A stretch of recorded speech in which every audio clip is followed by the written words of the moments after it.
Enfin, l'original est de retour pour une nouvelle vidéo.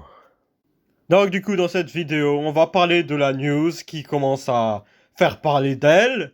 Et cette news est le fait que Triple H a engagé quelqu'un pour diriger une IA dans l'aspect storytelling du booking. On est à là, oui.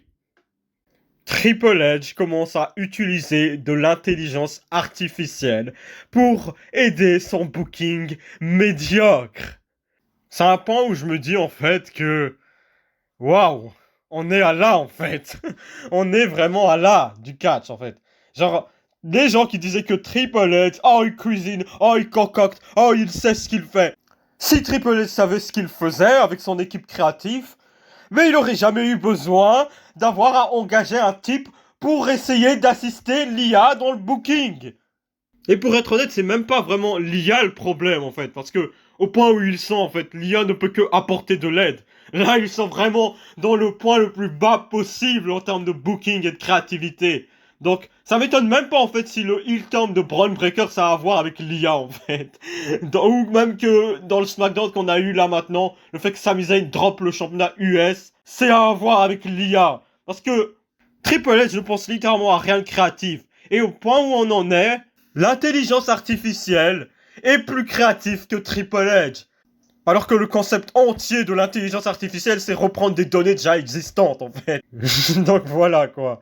Je pense surtout, en vrai, que l'intelligence artificielle va être bénéfique de la manière dans laquelle il l'utilise, en fait. Parce que dans la vidéo où j'avais utilisé ChatGPT pour montrer que ChatGPT pouvait être mieux dans termes de booking que Triple H, j'ai quand même spécifié beaucoup d'informations. Comme ça me donne pas des résultats génériques en mode comment planifier le retour à la WWE de Bobby Lashley, quoi.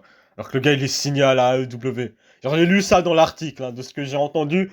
En utilisant l'intelligence artificielle, l'IA les a donné des trucs comme comment planifier le retour de blessure de Bobby Lashley, quoi. Donc, voilà, ça dépend vraiment comment ils utilisent l'IA. Et vu la manière dont le booking est assez, voilà, quoi, comme ci, comme ça, je pense qu'ils vont l'utiliser de manière assez mauvaise, hein. Parce que l'intelligence artificielle, c'est quelque chose qu'il faut utiliser comme un outil, en fait. C'est pas quelque chose que tu peux l'utiliser comme ça, parce que l'intelligence artificielle, comme je l'ai dit, n'est pas créative. Elle va juste reprendre des informations existantes. Donc tu mets tes idées, et l'intelligence artificielle va essayer de les structurer.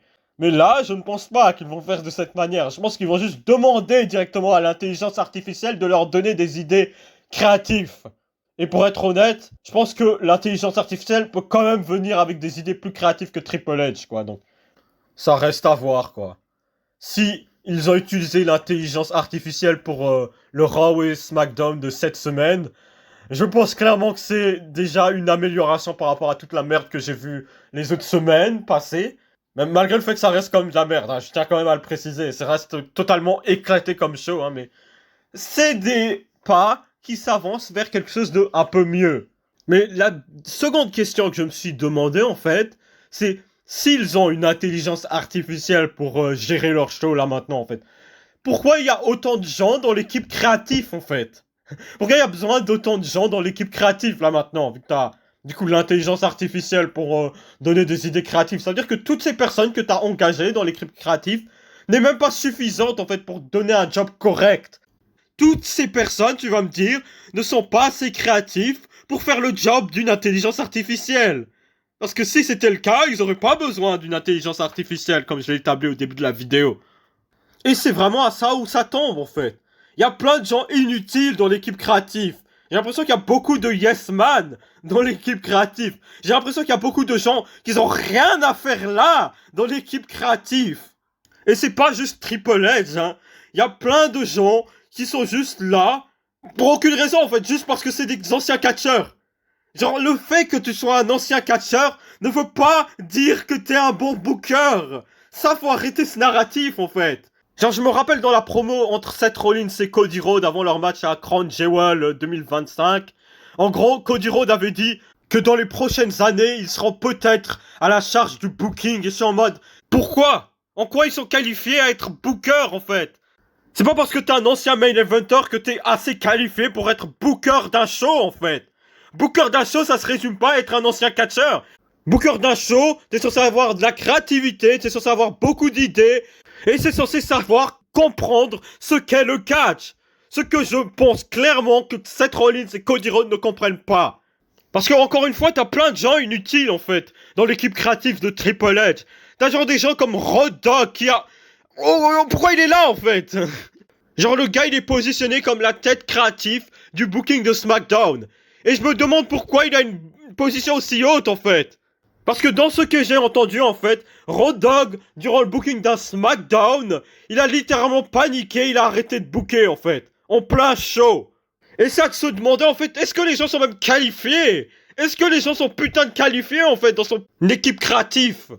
Parce que là, tout ce que je vois, c'est juste Triple H qui donne un job à son ancien pote de DX, en fait. Donc voilà. C'est plein de gens dont faut s'en débarrasser, en fait. Genre, c'est trop de gens pour aucune raison, en fait. Juste pour avoir des yes man. Genre, c'est des gens qui ont étudié dans des écoles pour être journaliste ou pour être écrivain, je sais pas. Et pour au final être juste des putains de yes man pour Triple H. Genre, imagine venir à ton job juste pour dire ah oui, ok, Triple H, on va continuer à pusher Gunther. Ah oui, ok, Triple H, on va continuer à mettre en avant Cody Rhodes. Ah oui, ok, Triple H, on va trouver une storyline bien intéressante pour Rhea Ripley. Genre, imagine ça. Genre, ce qui est le plus triste, en fait, c'est qu'il y a probablement des gens dans l'équipe créative qui ont de réelles idées créatives pour améliorer le show, mais ils se font littéralement remplacer par une intelligence artificielle.